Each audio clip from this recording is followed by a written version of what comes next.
사랑하는 성도 여러분, 오늘은 경계를 넘어서는 헤세드의 사랑이라는 제목으로 우리 하나님 말씀을 전하겠습니다.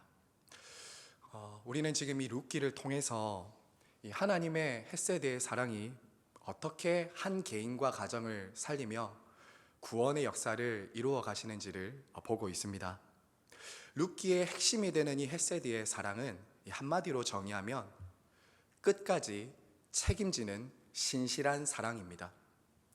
상대방의 자격이나 조건, 반응과 상관없이 그를 위해 희생하며 끝까지 책임지는 사랑이 바로 헤세드의 사랑입니다. 여러분, 이 헤세드의 사랑은 이 세상에 없는 사랑입니다. 부모, 자식 간의 사랑, 친구와 연인 간의 사랑, 그런 사랑이 아닙니다. 헤세드의 사랑은 하나님께만 속한 사랑입니다. 그리고 그 사랑을 받은 교회와 성도들 안에만 있는 사랑이 바로 헤세드의 사랑입니다. 그리고 하나님께서는 바로 이 룻기를 통해서 우리 앞에 그림처럼, 마치 영화의 한 장면들처럼 이 헤세드의 사랑이 무엇이며 이 헤세드의 사랑이 우리 안에 가득할 때 어떤 일이 일어나는지를 우리들에게 보여주고 계신 것이죠. 여러분, 우리는 어제 베들레헴으로 돌아온 룻과 이 보아스가 만나는 장면을 보았습니다. 룻이 시어머니를 위해서 매일 하는 그 이삭을 줍는 반복되는 그의 일상 속에서 하나님의 섭리가 있었습니다. 오늘 그렇게 하나님의 섭리로 만난 이 두 사람 안에 일어나는 이 헤세드의 사랑을 한번 보시기 바랍니다. 여러분, 14절 함께 읽도록 하겠습니다. 14절입니다. 식사할 때에 보아스가 룻에게 이르되 이리로 와서 떡을 먹으며 내 떡 조각을 초에 찍으라 하므로 룻이 곡식 베는 자 곁에 앉으니 그가 볶은 곡식을 주매 룻이 배불리 먹고 남았더라. 여러분, 지금 보아스가 룻에게 베푸는 이 사랑은 당시 문화적으로 사회적인 통념과 상식을 넘어서는 사랑이었습니다. 어제 말씀에 보았듯이 이 보아스는 이스라엘 사람이고 그는 유력한 지위와 신분에 있는 사람이었습니다. 그런데 그는 이방 여인 룻을 내 딸아라고 부르면서 그를 가족과 공동체 안으로 받아들였죠. 그리고 룻이 겁탈당하지 않도록 하기 위해서 자신들과 함께 있는 이 소녀들과 함께 있게 했고요. 그리고 소년들에게 명하여서는 건드리지도 못하도록 했습니다. 또 자기 밭을 떠나서는 이삭을 줍지 말고 자기 밭에 계속 머물면서 이삭을 줍고 물도 마시게 하였죠.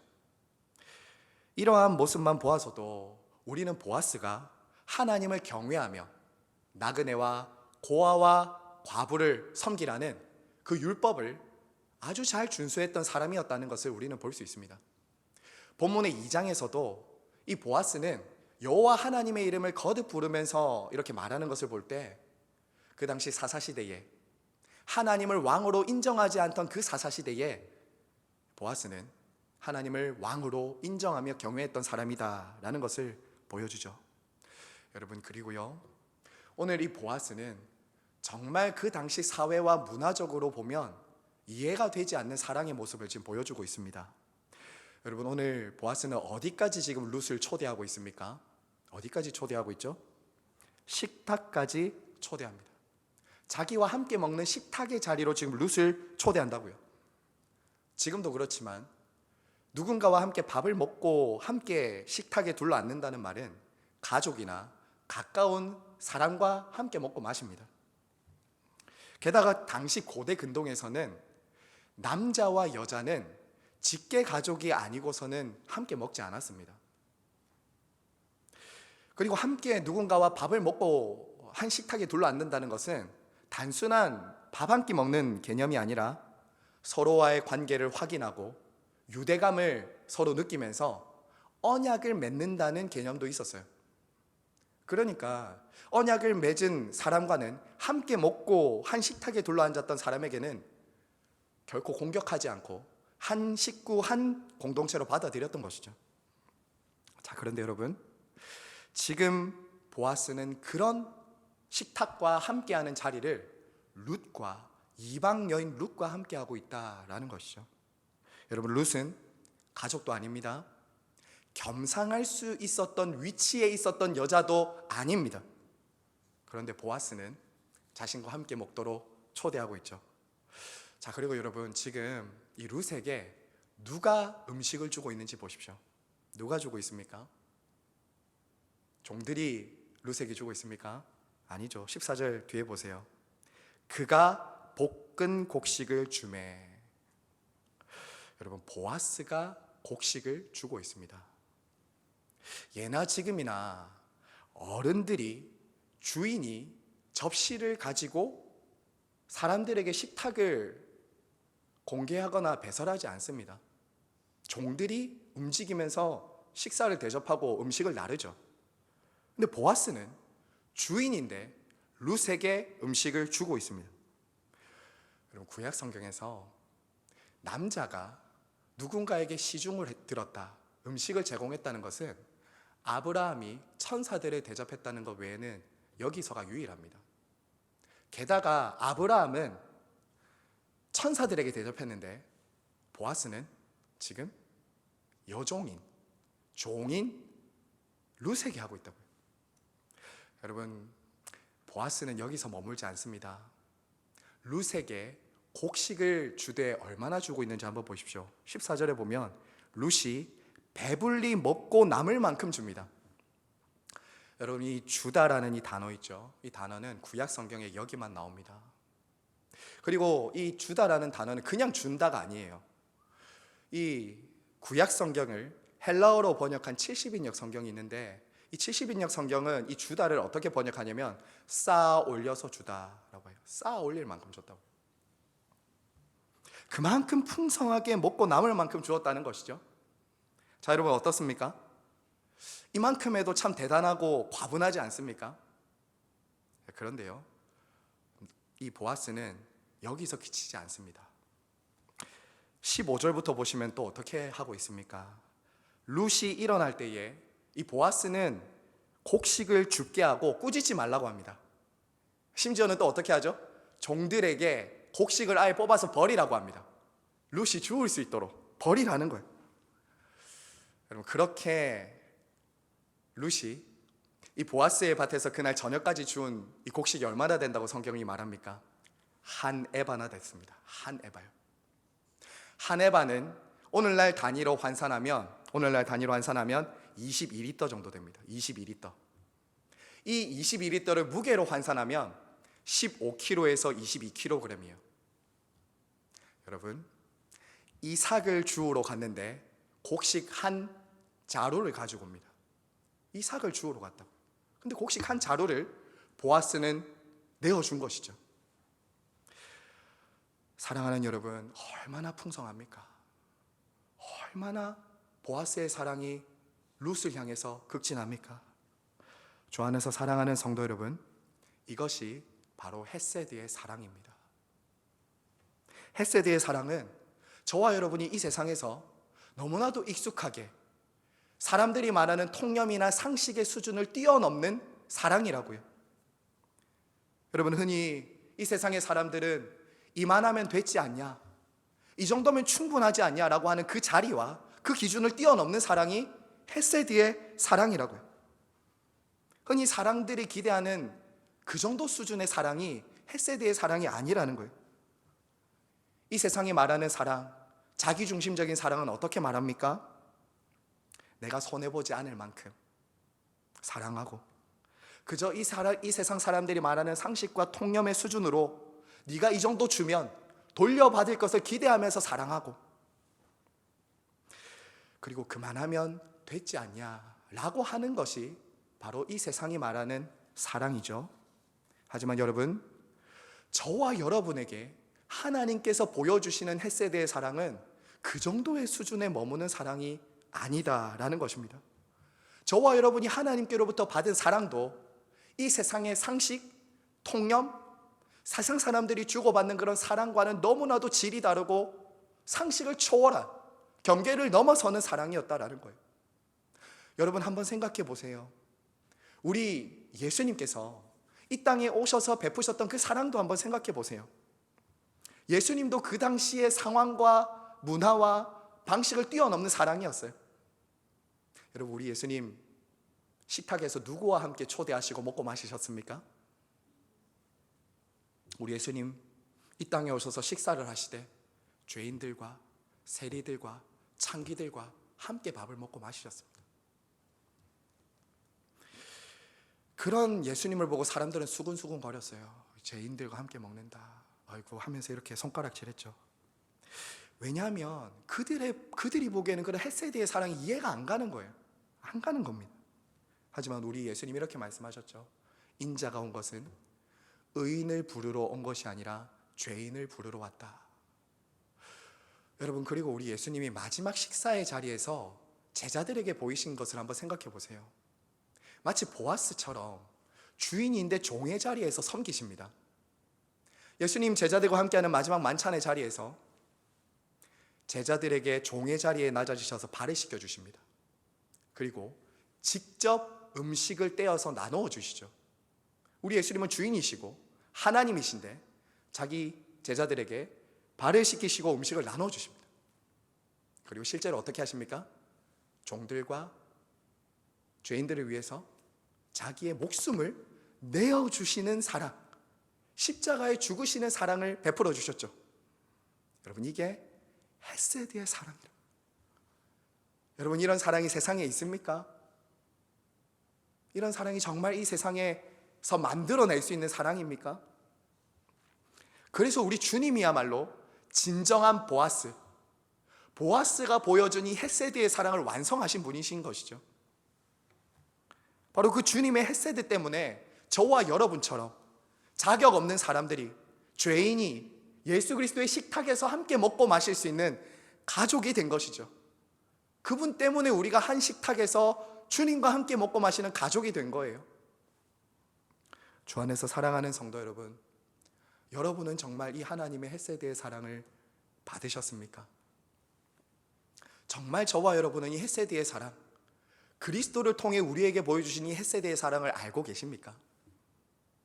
여러분, 그 사랑을 알고 받았다면 무엇으로 증명되냐면요, 다른 사람을 대하는 나의 태도를 통해서 나타나게 됩니다. 다른 사람을 어떻게 대하는지를 보면 그 사람 안에 헤세드의 사랑이 있는지 없는지가 보인다고요. 내가 지금 다른 사람들, 나와 다르고 이질적인 낯선 사람들을 어떻게 받아들이고 있는지를 보면 이 헤세드의 사랑이 내 안에 있는지를 알게 된다는 것이죠. 오늘 보아스처럼 자신과는 너무나도 급이 다르고 자신으로서는 도저히 함께 먹고 마실 수 없는 사람과 함께하는 모습을 통해서 헤세드의 사랑은 나타난 것처럼, 저와 여러분이 하나님으로부터 헤세드의 사랑을 받았다면 반드시 그 사랑은 사람과의 관계에서 나타날 수밖에 없다는 거예요. 나와 너무나도 다르고 이질적인 사람들에게, 연약하고 약한 사람들을 대하는 여러분의 태도 속에서 헤세드의 사랑은 드러나게 된다는 것이죠. 저와 여러분보다 부족해 보이고 연약한 사람들, 내가 굳이 돌보지 않아도 될 사람들에게 모두가 그만하면 되지 않냐, 충분하다, 네가 왜 그렇게 바보처럼 손해보면서 그렇게 하냐 라고 말하는 그런 헤세드의 사랑을 저와 여러분이 하기 시작한다고요. 모두가 동의하고 모든 사람들이 봤을 때 그만하면 됐지, 아이고 네 수고 많았다, 이 정도가 아니라 그 경계와 그 수준을 뛰어넘어서 사랑하게 되는 것이 헤세드의 사랑이라고요. 여러분, 정말 이런 사랑 알고 계십니까? 그리고 지금 우리는 하고 있습니까? 교회는 바로 그런 헤세드의 사랑이 가득한 공동체가 교회예요. 교회입니다. 교회는 결코 나와 맞는 사람들만 함께 끼리끼리 하는 곳이 아니죠. 우리는 다 다릅니다.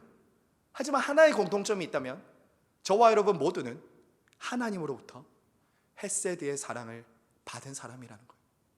빚진 자라는 거예요. 사랑의 빚진 자들. 서로가 가진 연약함, 한계가 너무나도 분명하게 보이고 나와 너무 다르지만 헤세드의 사랑은 어떻게 합니까? 그 모든 차이와 한계를 넘어서 저 사람의 연약함을 내가 받아들이는 모습을 통해서 헤세드의 사랑은 나타난다고요. 지금 저와 여러분은 어떻습니까? 우리 시냇가에 심은 교회는 어떻습니까? 이 헤세드의 사랑이 역사하고 있습니까? 하나님께서 저와 여러분 우리 모두에게 이 헤세드의 사랑을 충만히 채워주셔서 저와 여러분 우리 모든 시냇가에 심은 공동체 안에 이 헤세드의 사랑이 충만하기를 간절히 바라고 소망합니다. 여러분, 끝으로 오늘 말씀에서 이 룻이 보아스로부터 받은 이 헤세드의 사랑이 누구까지 살리고 상실을 회복시키시는지 한번 보십시오.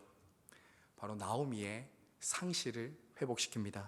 여러분, 끝으로 19절 같이 한번 읽겠습니다. 19절 시작. 시어머니가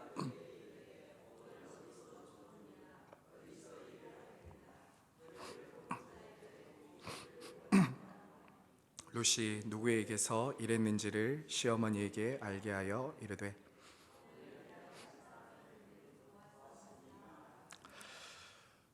나오미는 평소와 다르게 이삭을 주워온 이 룻을 보고는 처음에 깜짝 놀랐습니다. 야, 이거 어디서 났냐? 누가 이렇게 많이 곡식 한 포대나 주더냐? 그런데 또 한 번 놀란 것이 있었습니다. 그것은 그 곡식을 준 사람이 보아스였다는 거예요. 보아스. 자신의 남편인 엘리멜렉의 친족으로서 자신들의 가문의 그 기업을 물을 자가 바로 보아스였거든요. 그러니까 이 나오미는 깜짝 놀란 거예요. 그래서 그는 말하죠. 그는 우리 기업 물을 자 중에 하나다. 여러분, 이 기업 물을 자라는 이 단어 있죠. 이 단어는 아마 여러분 한 번쯤 다 들어보셨을 거예요. 고엘이라는 단어입니다. 고엘. 이 단어는 되찾다, 구속하다, 값을 주고 사다, 구원하다라는 뜻이에요. 이 고엘이라는 단어는 되찾다, 구속하다, 구원하다. 이것은 이스라엘의 율법이 명령한 사회복지제도였습니다. 사회복지제도였어요. 친족 중에 형제나 가족들이 있는데 누군가가 재산을 상실하거나 대를 이을 사람이 없으면 대신 그 형제 중에 한 사람이 값을 지불해서 그 소유를 되찾아주고 대를 이을 수 있도록 해주는 것이 고엘 제도입니다. 고엘 제도. 여러분, 절망 가운데 있었던 이 나오미에게 한 줄기 빛이 비치는 것입니다. 그래서 나오미는 룻에게 뭐라고 하냐? 야, 추수가 끝나기까지는 다른 밭에 가지 마. 다른 밭에 가지 말고 그 밭에 있어라 라고 하죠. 룻도 이 시어머니의 당부를 듣고는 다른 밭에 가지 않고 이제 이 밭에 가서 계속 곡식을 줍습니다. 사랑하는 성도 여러분, 앞으로도 우리가 이 고엘에 대해서 볼 것입니다. 이 기업 물을 자가 누구 이거 어떻게 하는지 볼 것입니다. 그런데 여러분, 이 기업 물을 자라는 이 역할이야말로 헤세드의 사랑이 무엇인지를 너무나도 잘 보여주는 역할이에요. 이 기업 물을 자는 한마디로 말하면 이런 것입니다. 내 문제가 아닌데 다른 사람의 문제를 내 것처럼 떠안는 거예요. 내 문제가 아닌데 그 사람의 문제와 아픔과 상실을 내가 떠안는 거예요. 이게 기업 무르는 거예요. 이게 고엘이에요. 내가 관여하지도 않아도 되고 내가 손해보지도 않아도 되는데 그 일을 내가 수고롭게 해야 되는 것이죠. 여러분, 이거 쉬운 일이겠습니까? 남의 불행과 남의 손해에 내가 뛰어들어서 그 사람의 상실과 아픔을 내가 채워주는 역할을 하는 것이 여러분 어디 쉽겠습니까? 그를 위해 희생하고 대가를 지불해야 되는 일이에요. 그래서 사실 이 고엘은 율법이 정해져 있었지만 강제로 하는 것은 아니었어요. 우리가 4장에 보면 알 수 있듯이 그래서 처음 기업 물을 자의 그 우선순위에 있었던 사람은 어떻게 합니까? 나 못하겠다라고 합니다. 나 못하겠다라고 하고 그냥 보아스에게 물려줘요. 하지만 여러분, 헤세드의 사랑은 그런 것이에요. 헤세드의 사랑은 그런 거라고. 남의 손해와 불행과 아픔과 질고와 짐을 내 것으로 받아들이면서 그를 위해 희생하고 대가를 지불하는 것이죠. 예를 들면 이런 거예요. 흙탕물에 빠져 있습니다. 한 사람이 흙탕물에 빠져 있어요. 스스로의 힘으로는 나올 수가 없습니다. 나는 깨끗한 옷을 입고 있어요. 나는 흙탕물에 굳이 안 들어가도 됩니다. 그런데 고엘은 어떻게 하는 거라고요? 내가 그 흙탕물에 들어갑니다. 그리고 그 흙탕물에 빠져 있는 사람을 내 어깨에 메어주고 나가라고 합니다. 이게 고엘이에요. 이게 기업 모르는 거라고. 사랑하는 여러분, 그리고 바로 이 고엘을, 이 기업 모르는 일을 저와 여러분을 위해 예수 그리스도께서 하셨어요. 예수 그리스도께서 하셨다고요. 죄로 인해서 도저히 스스로의 힘으로는 죄값을 치를 수도 없고 그 죄와 사망으로부터 나올 수도 없는 저와 여러분을 위해서 그리스도께서 고엘이 되어주셔서 친히 당신이 대가를 지불하심으로 저와 여러분을 사셨다고요. 그리고 도저히 하나님 나라를 기업으로 받을 수 없는 자격 없는 저와 여러분들에게 하나님께서는 기업을 물려주셨다고요. 하나님 나라의 기업을 물려주셨어요. 저와 여러분이 값을 치루었습니까? 저와 여러분이 그만큼 자격이 되었습니까? 아닙니다. 우리는 다 진흙탕 속에 있었어요. 호세아가 말하는 것처럼 탯줄이 잘려서 버려져 있었다고요. 그런데 그분이 지나치지 않으시고 우리를 찾아오셨죠. 우리에게 고엘해 주셨죠. 값을 지불해 주셨어요. 그 은혜로 저와 여러분이 지금 있는 것입니다. 그 은혜로 우리가 건진받은 거예요. 이게 헤세드의 사랑입니다. 사랑하는 성도 여러분, 말씀에 맺습니다. 저와 여러분이 이 그리스도로부터 헤세드의 사랑을 받았다면 이제 질문은 딱 하나 남습니다. 다시 말씀드립니다. 질문은 딱 하나 남아요. 나는 나를 구속하신, 나를 고엘하신 그 그리스도의 사랑에 어떻게 반응하며 살고 있는가? 나는 정말 그 헤세드의 사랑을 받았다고 말하는데, 신앙생활을 하고 있는데 내가 하고 있는 사랑의 수준을 보면 항상 세상 사람들과 이 사회의 통념과 문화를 뛰어넘어서지 못하는, 자기를 넘어서지 못하는 그 사랑을 우리가 하고 있진 않는지 우리 자신을 좀 돌아봐야 되는 것이죠. 사랑하는 여러분, 성도들은요, 오늘 이 보아스가 룻에게 보여준 것처럼 사회적이고 문화적인 상식과 통념을 넘어서서 모든 남과 나의 차이와 장벽을 뛰어넘어서 경계를 넘어서 하는 사랑입니다. 우리는 누구도 선을 그으면서 저 사람은 안 되라고 하며 받아들이지 못하는 일이 없어야 돼요. 그리고 그 사람의 짐과 그 사람의 질고와 그 사람의 아픔을 내 것인 것처럼 받아들일 준비를 하고 사는 사람들이 바로 성도들이에요. 여러분, 이런 사랑 우리 안에 없지요? 없어서 그리스도로부터 받고 그리스도가 보여주신 거예요. 그래서 점점 하게 되는 것이죠. 하게 되는 거예요. 저와 여러분의 인생이 그리스도의 사랑에 빚진 자 되어서 다른 사람들의 짐을 함께 짊어지어주고 다른 사람의 상실과 아픔을 채워주는 이 헤세드의 사랑. 그래서 누군가는 저와 여러분을 통해서, 누군가는 우리 시냇가에 심은 교회에 와서 자신의 상실을 회복하되 풍성히 회복하며 자신이 기대하지 않았던 것보다 더 큰 은혜와 사랑을 받으면서 그리스도의 헤세드의 사랑이 저와 여러분의 삶, 우리 시냇가에 심은 교회를 통해서 풍성히 드러나게 해주시기를 간절히 바라고 소망합니다.